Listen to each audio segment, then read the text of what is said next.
코로나 100일 무엇을 잘했고 아쉬운 점은 무엇이었는지 한번 돌아보겠습니다. 자, 지난 날부터 한번 보겠습니다. 1월 20일 국내 첫 확진자가 나왔습니다. 그리고 2월 23일 위기 경보를 심각 단계로 올렸는데요.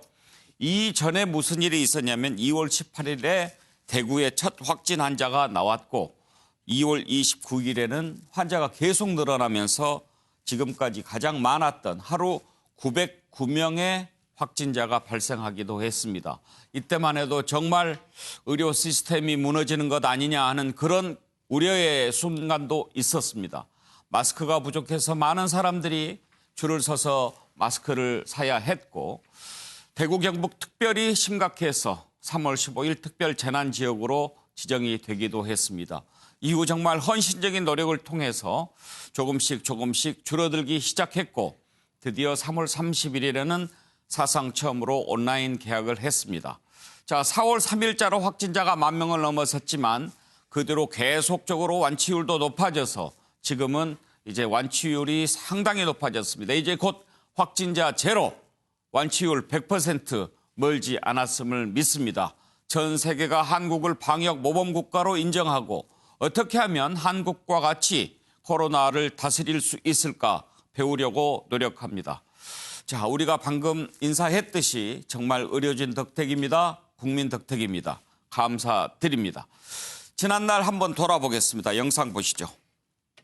1월 20일 국내에서 코로나19 첫 환자가 발생한 지 어느덧 100일을 맞이하였습니다. 정부는 환자가 급증하던 초기에 환자를 조기에 발견하고 방역망 내에서 관리하기 위해 검사 역량을 확대를 하였습니다. 이는 전 세계에서도 가장 적극적인 검사 조치로 코로나19의 조기 진단을 통해 환자를 최대한 빨리 발견하여 철저하게 치료, 격리함으로써 코로나19가 지역사회에 더 확산되는 것을 최대한 차단할 수 있었습니다. 코로나19의 세계적 대유행이 지속되고 있음에도 불구하고 우리나라가 지금과 같이 상황을 안정적으로 관리하게 된 것은 모두 다 의료진 여러분들의 헌신과 노력 덕분입니다.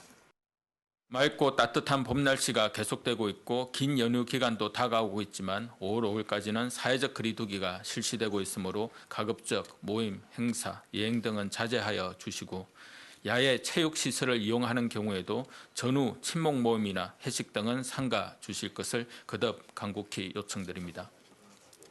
또한 지금까지와 같이 손 씻기와 기침 예절 등 개인위생 수칙을 철저하게 준수하여 주시기를 거듭 부탁드립니다. 한순간의 방심이 돌이킬 수 없는 집단 감염으로 이어져 우리가 지금까지 힘을 모아 해온 노력들이 무너지지 않도록 국민 여러분들께서는 마지막까지 정부와 힘을 합쳐 코로나19 극복을 위해 함께 노력해 주시길 부탁드리겠습니다. 예, 가톨릭대학교 의과대학 미생물학교실의 백순영 교수님 모셨습니다. 어서 오십시오. 예, 안녕하세요. 교수님과 함께한 지도 100일이 됐군요. 예. 그동안 정말 아직은 안 끝났습니다만 애 많이 쓰셨다는 감사의 말씀 드리고요. 교수님도 계속 정말 조마조마한 마음으로 지금까지 같이 지켜보셨잖아요. 100일 동안에 교수님께서 보시기에 그동안 대처 가운데 정말 이것은 잘했다고 평가해주고 싶다라는 거 있다면 어떤 걸 꼽으시겠습니까? 예, 우선 이 코로나19에 대해서 먼저 말씀드리고 싶은데요. 지금 우리나라에선 100일이 지났지만 뭐 12월 31일, 작년 19년 31일부터 시작해도 불과 넉 달이 안 됐거든요. 근데 가면 갈수록 이 바이러스가 어렵고 고약한 바이러스라는 것이 계속 알려지고 있고 그래서 또 지금 조마조마한 상황이 계속되는 것이 우리 인체의 면역세포를 약하게 한다든지 여러 가지 일들이 많이 나오게 있고 무증상 감염뿐만 아니라 다양한 것들이 계속 나오는데 아직도 아는 것이 거의 없다 하는 것이 너무나 답답한 부분이 있고요. 시간이 가야 알 수가 있고 또 백신 개발이 이번 유행 안에는 안 될 것이다 하는 예상이 맞을 것 같고요. 치료제는 어느 정도 개발이 된다고 할 수가 개발이라기보다는 재발견이라고 재창출이라고 할 수 있는 것이겠죠. 그런 부분이라도 됐으면 좋겠고 우리나라에서는 제일 먼저 그 1월 20일 날 검역당국 즉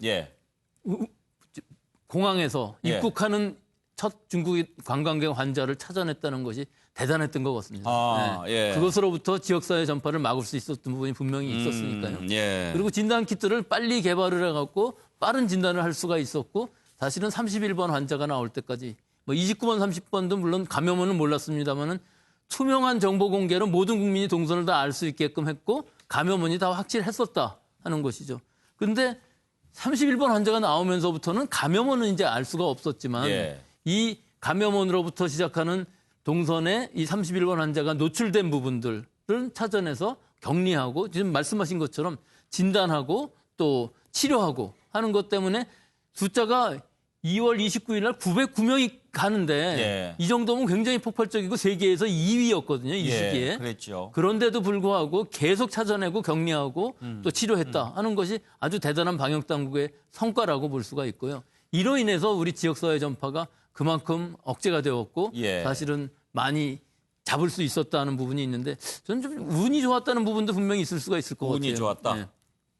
콜센터라든지 예. 예천이라든지 예. 일단 빨리 발견한 것도 있지만 많이 확산되지 않고 잡아낼 수 있었다는 부분이 신천지 이외에도 다른 부분에서도 지역사회 전파는 그다지 많지 않았다 하는 것을 알 수가 있고 예. 또 대중교통기관 안에서의 감염은 역시 우리나라는 마스크를 잘 쓰고 다녀서 예. 잘 할 수가 있었다는 예. 것이 굉장히 큰 성과라고 볼 수가 있는데 그렇죠. 근데 지금 상황에서 과연 한 자릿수 뭐 한두 명 나오는 국내 발생이 이것이 0이 되었다고 했을 때 지역사회 전파가 과연 하나도 없냐 하는 것이 굉장히 어려운 부분이 있고 이게 뭐 바이러스의 특성이기도 예, 하고요. 예. 또 무증상 감염 또는 항체가 과연 제대로 잘 생기는 것인지 하는 우려. 한 2% 정도 환자들이 이 감염 후에 다시 재확진이 된 문성이 나온 후에 완치 후에 재확진이 되는 재확산 되는 경향이 있거든요. 그러니까 이건 무시할 만한 숫자가 아니다. 즉 증상이 나오는 사람이 분명히 있을 수도 있다는 것들이 우려가 되고 또 지금 상황에서는 지역사회 전파를 완전히 다 파악할 수는 없지만 좀 이런 면역 진단이라는 것들을 모니터링 개념에서 좀 해봤으면 좋겠다 하는 부분들. 또 지금까지 나온 이 진단 키트들을 다 좀 비교를 해서 어느 정도 정확한 건지 이런 것들 민감도라든지 이런 스페시피시티 특이도 같은 것들을 좀 방역 당국에서 발표를 해줬으면 좋겠는데 그런 부분들이 발표가 되지 않았다 하는 것들이 좀 단점으로는 보이고요. 특히 잘했던 부분은 생활치료센터라는 것들을 만들어서 이 경증이라든지 무증상 환자들 잘 대응하는 과정에서 대응하는 과정이 그걸 굉장히 좀 좋았다. 짚어보고 싶은데요. 일단 진단 아까 그 키트 말씀하셨잖아요. 우리가 진단할 때 이 하루에 많은 사람들을 진단하기 위해서 드라이브인 수로까지 시작했지 않습니까? 예, 그 아이디어를 지금 세계 많은 나라들이 배우려고 하는 것 같고 그렇죠. 또 치료에 있어서는 생활치료센터를 정말 손꼽을 만하죠. 예, 그렇습니다. 생활치료센터라는 부분이 중요했던 부분이 경증 환자 또는 무증상으로 확진된 사람들도 다 격리할 수 있었다 하는 예. 것인데 사실은 의료 공백인 상황에서는 조금 문제가 있긴 했었습니다. 즉, 이 환자의 정보를 현장에서 볼 수가 없었기 때문에 병원에 가지 못하고서 돌아가신 분들이 몇 분 있었는데 이런 부분들은 뭐 지나고 보면 아쉬운 점이었지만 지금은 시스템이 완전히 다 확보가 돼서 문제가 없는 이런 상황이고요. 뭐 전체적으로 봤을 때 우리나라에서 이 물리적인 봉쇄가 없이 민주적인 또 투명한 정보 공개에 의해서 전 국민들이 이 정부에 대한 신뢰가 있었다는 부분이 중요한 것이죠. 방역 당국에 대한 신뢰가 없으면 이런 것들이 이루어질 수가 없는데 예. 지금 상황에서 보면 완전히 모범 케이스라고 할 수는 있습니다. 예. 지금 말씀하셨지만 그렇지만 완전히 지금 끝난 건 아닙니다. 현재 진행형입니다. 권준욱 부본부장의 발언 한번 들어보실까요? 그동안 일선에서 헌신하는 의료진분들 그리고 국민 한 분 한 분의 노력으로 코로나19의 폭발적이고도 빠른 전파 규모와 속도를 줄이는 데 성과가 있었던 것이 사실입니다. 그러나 코로나19 발생이 지역사회에서 계속되고 있고 사실상 근절은 요원합니다. 코로나19는 매우 조용하면서도 다루기 어려운 까다로운 전파 양상을 가지고 있습니다. 비유하자면 아직 첫 번째 산을 넘기도 전이지만 그 뒤에 연달아 또 다른 산들이 기다리고 있음을 저희 방역당국은 알고 있고 또 긴장하고 있습니다. 지금은 생활 속 거리두기 그리고 조금이라도 의심이 되면 이른 시간에 신고하고 철저하게 추적 조사를 계속해야 합니다. 예, 교수님께서 앞부분에서 지적하셨듯이 참 고약한 놈이라고 그러셨잖아요. 이 바이러스의 특성이 정말 끝나도 끝난 게 아니다 이렇게 생각할 정도죠. 그러니까 처음에 이 증상으로 나타났던 것이 전부 연구에 의해서 사실로 밝혀지고 있거든요. 이 젊은 사람들 중에서도 사실은 이 사이토카인 스톰 아니고도 예. 여러 장기들이 감염된다는 것도 다 알려져 있고요. 면역세포도 그렇고 뭐 다양한 부분에서 연구가 계속되고 있고 많이 알려지면 알려질수록 점점 어려운 바이러스라는 것이 알게 되었습니다. 예. 우리 패널들께서는 정말 100일 동안 코로나 지켜보시면서 이런 점은 참 잘했다. 이런 점은 좀 아쉽다 하는 부분들이 있을 것 같은데 한번 들어볼까요? 차정 교수는 어떤 점을 꼽으시겠습니까? 아무래도 우리나라가 지금 세계적 그러니까 방역의 모범 국가로 칭송되는 이유 중에 하나는 다른 나라처럼 상당한 뭡니까 이 일체적인 그런 이 폐쇄랄까요? 예. 이런 것이 아니라 상당히 나름대로 이 경제 상황이 경제 생활을 정상적으로 하면서도 상당히 방역이 잘 된 부분 이런 부분이지 않을까 하는 생각이 듭니다. 뭐 나름대로 그러한 부분들에 있어서는 국민들의 아주 높은 이 시민의식 그리고 상당히 그리고 또 방역 당국의 또 상당한 또 이 준비 예. 그런 부분들이 잘 어우러져서 나름대로 소위 말하는 민주적인 통제 그리고 개방성, 투명성 그리고 나름대로 이 과정에서의 국민과 당국 간의 소통 이러한 부분들이 총체적으로 아울러져서 모범 방역 국가가 된 것이 아닐까라는 생각이 듭니다. 예. 그럼에도 불구하고 좀 아쉬운 대목이 저는 두 가지가 있는데요. 네. 첫 번째는 이 감염병 사태 초창기에 이 메시지가 약간 혼선이 있었던 부분. 예를 들면 2월 13일이었죠. 그러니까 대통령께서 경제계 대응 간담회에서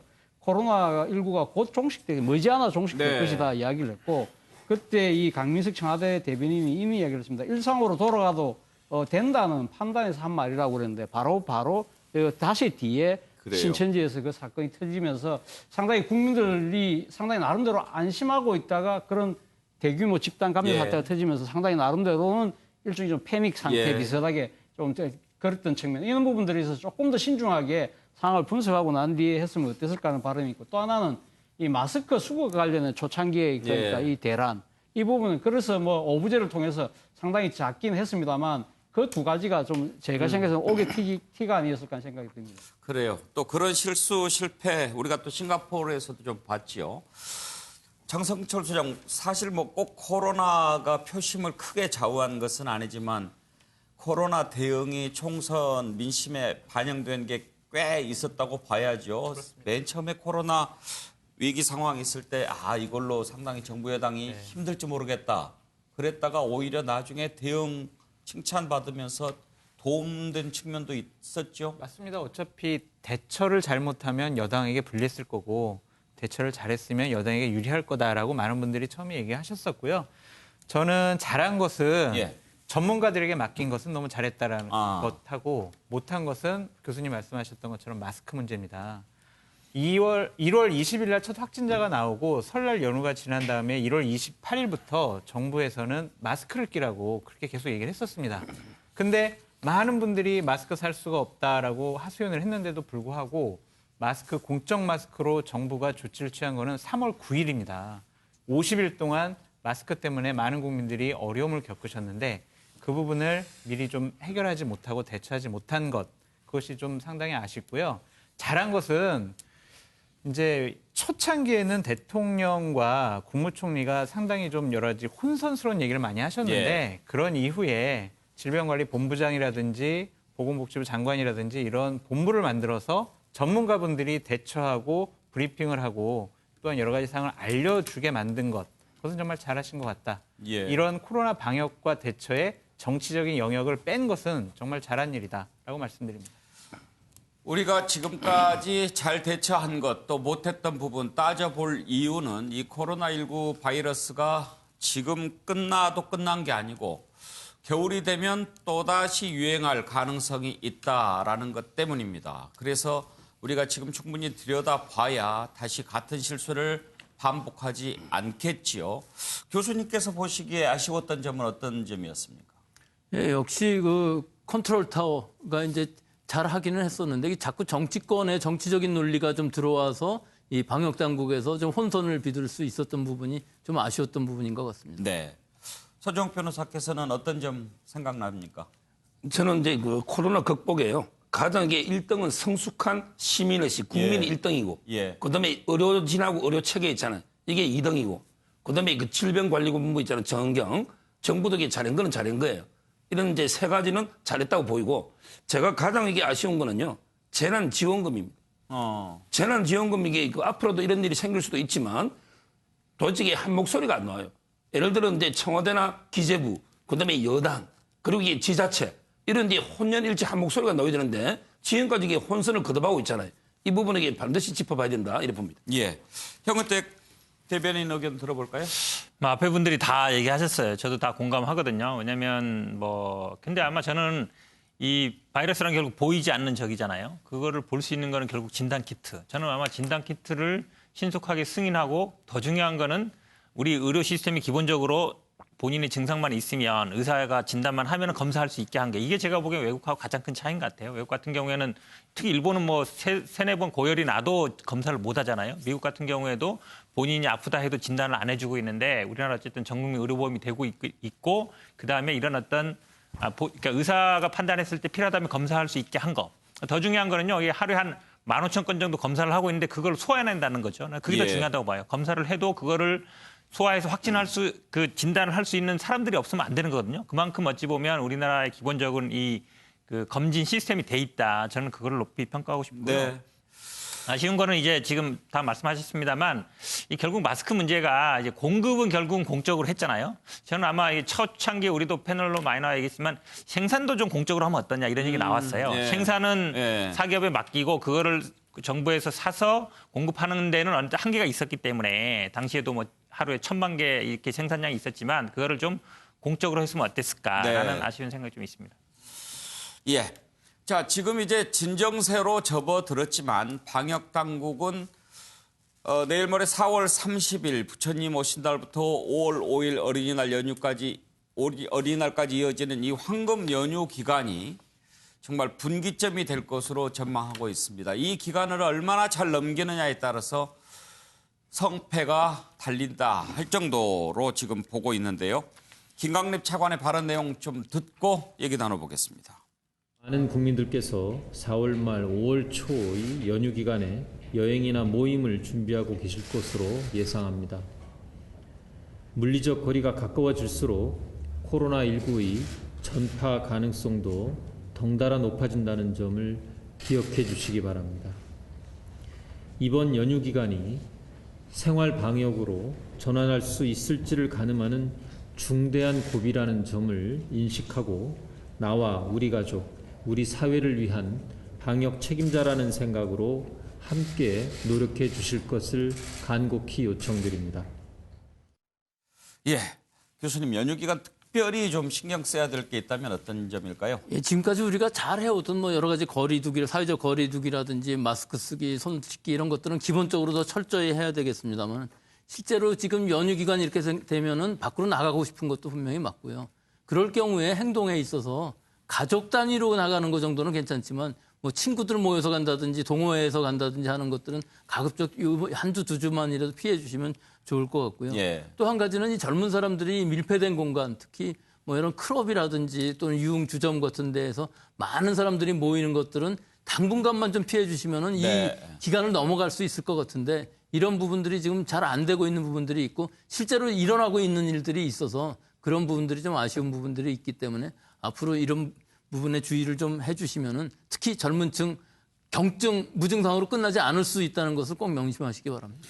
이번 연휴 기간 제주를 찾을 관광객이 뭐 180만 명인가요? 18만 명인가요? 18만 명 정도 된다고 하던데 공항에서부터 또 이동해서 제주 시내 돌아다니는 것 이러이러한 부분들을 할 때 어떤 점을 좀 조심해라 얘기해 주시고 싶은가요? 예, 지금까지의 그 여러 가지 방역 대책들 다 나왔거든요. 또 제주도의 경우에 있어서는 사실 국가나 나라나 비슷하게 검역 가장이 입국하는 거랑 비슷하게 할 수가 예. 있어요. 배 아니면 비행기 도보로 오는 사람은 없을 테니까요. 그런데 우리가 지금 12일 날 부활절 2주일하고 15일 날 총선을 지나면서 보니까 이 정도 방역이면 충분히 가능할 수 있겠다는 방역 수칙들을 잘 지키신다면은 예. 지금 이 제주도에서 우려하는 만큼은 생기지 않겠지만 여기서 만약에 이제 밀폐된 공간에서 여러 사람들이 또 그 접촉을 하고 해서 확진자가 생긴다면은 또 걷잡을 수 없는 일이 생길 수도 있거든요. 예. 그러니까 기본적인 것들하고 또 야외에서의 수칙들도 너무 많이 사람들이 모이지 않게끔 하는 것들 이런 것들을 잘 지키신다면은 이번 주말도 잘 지나갈 수 있을 것으로 봅니다.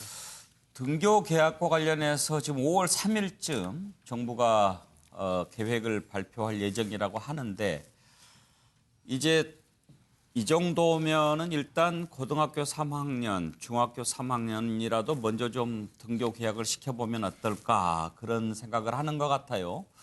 저는 그 부분은 찬성입니다. 전국적으로 고3, 중3만 만약에 등교를 한다고 그러면 굉장히 넓은 거리를 얻을 수 있거든요. 예. 아무리 학교가 좁다 하더라도 2학년만 한다고 그러면 상당히 넓은 또 급식도 할 수 있으라고 생각을 네. 합니다. 하지만 전국적으로 모든 학생들이 다 등교를 하는 시기는 아주 신중히 생각해야 된다고 생각하는 것이 혹시라도 모를 싱가포르 같은 사태가 나타난다면 다시 뒤로 돌릴 수는 없거든요. 그러니까 이 시차를 좀 적용을 해서 노출이 덜 된 호남이라든지 충청 또는 강원 지역 부분들에서 먼저 한번 해보고 연습을 했을 때 시범적으로 시행을 등교를 했을 때 우리가 몰랐던 문제점들이 분명히 있을 수 있으니까 그런 문제들을 보완해 나가면서 사실은 9월 1일을 목표로 해갖고 전체 등교하는 것을 시차를 적용해서 하는 것이 어떨까 하는 생각하고 또 이런 과학적인 근거를 갖기 위해서는 과연 노출이 얼마나 되었냐 하는 것들을 이 모니터링 할 수 있거든요. 예. 면역 진단을 이용해서 항체를 갖고 있는 사람들이 얼마나 되느냐, 미감염이 되는 사람이 얼마나 되느냐는 수천 명 정도의 샘플로 충분히 할 수가 있기 때문에 이런 것들을 이용해서 여러 가지 이 방침을 세우고 또 이런 시책도 마련을 했으면 좋겠습니다. 예. 일본 관련 상황 한번 짚어보겠습니다. 지금 일본 일부 지자체에서 우리나라 진단 키트를 알아보고 있다 이런 얘기들이 들려오는데 그래서 일본의 진단 키트를 좀 지원하자 그런 목소리가 나오고 있습니다. 그런데 일본 후생성이 한국이 만약에 진단 키트를 보내면 성능 평가를 엄격히 해야 된다. 정확성을 따져봐야 된다. 이따 얘기를 했다고 합니다. 이런 상황에서 굳이 보내야 되느냐 그런 여론이 나오고 있는데 한번 당국의 발표 먼저 들어보시죠. 정부는 우리 방역 물품에 대한 수출과 인도적 지원 요청을 다수국으로부터 받고 있습니다. 이를 위해서 외교부에 코로나19 방역 물품 해외 진출 지원 본부처 TF를 구성해서 운영 중이고 이를 중심으로 해서 현재 대응을 하고 있습니다. 또한 국내 공급의 여력이라든지 지원 대상국의 어떤 사항들을 종합적으로 고려해서 지원한다는 기본적인 입장을 가지고 있습니다. 다만 일본에 대한 우리 정부의 지원은 현재로서는 아직 추진하고 있지 않는 사항임을 말씀을 드리겠습니다. 지금 이제 뭐 정부는 추진하지 않겠다라고 하는데 처음에 그런 얘기가 나오긴 나왔어요. 예, 결국은 우리나라에서 지금 진단 키트는 완전히 그 수출 또는 국내 이것만 해도 충분히 못하고 있거든요, 공급을. 예. 그런 상황에서 어느 나라에 수출을 한다는 것은 사실은 특혜입니다. 예. 근데 일본에다 지금 굳이 이것을 줄 필요가 없고 오히려 인도적인 관점에서 보면은 싼 값이라도 이 아프리카라든지 중남미 지역에 공급을 해주는 것이 우리 국가 위상도 높이고 좋은 것이지 굳이 일본에 지금 줄 필요는 절대로 없다고 생각을 합니다. 그런데 왜 일본이 저 따위로 얘기를 하죠? 일본은 자기네가 이 진단이라든지 이런 방역 또는 의료가 우리나라보다도 한 수 위라고 생각하고 있는 부분이 분명히 있거든요. 예. 하지만 지금 상황에서 대처를 잘못해서 진단 키트가 실제로 이 상용화가 제대로 되어 있지 않은 상황이에요. 그래서 일반 우리 지금 수탁기관 같은 데서 많이 할 수가 없기 때문에 진단 자체가 능력이 부족한 상황이거든요. 그런데 이 진단 키트를 우리가 무슨 평가가 어떠니 그런 말을 들으면서 줄 필요는 절대로 없다고 생각을 합니다. 예, 동감입니다. 예, 가톨릭대학교 의대 백순영 교수와 함께 코로나19 관련 상황 짚어봤습니다. 100일 됐는데요. 그동안에 교수님께서 이렇게 정확한 정보 또 국민들이 알아야 될 것 잘 가르쳐 주신 것도 지금까지 잘 이겨낸 큰 힘이 됐다고 평가하고 싶습니다. 감사합니다. 예, 수고하셨습니다.